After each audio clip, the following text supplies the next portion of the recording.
As always, the Scramble will be down in the description. I went for red cross. 3 pieces are already solved relative to each other, and this one's ready to go in. So it was a 2-move cross, which made it extremely easy. So I planned 2 pairs instead of 1. My first pair was the green and yellow one, which just stays where it's at. My second pair was the white and blue one. The white-blue edge stays where it's at.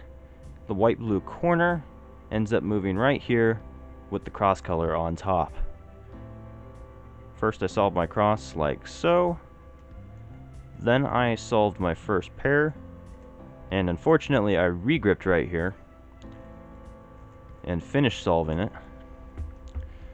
What I should have done would have been to just keep it in the same grip and then do a push with my left hand for the last U move. That would have probably been slightly faster. After that I did a Y2, U, and then sledgehammer to pair this pair up, inserting it into the back. I was tracking this pair as I did that. Did this to pair it up, inserting it into the back. Then I did this pair, like so. Then I got this OLL, and proper execution of this OLL means doing the first F move with your thumb, which allows you to perform a pretty much regripless alg, like so. After that I got this J-perm, a U-prime pre-AUF.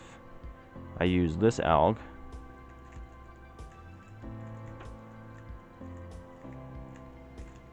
and then a U2 post-AUF. Thanks for watching, guys. This was an 842 that I got recently. If you liked the video, give it a like. And if you really like the video, I'd love it if you'd hit that big red shiny subscribing button. Thanks for watching, guys. Bye.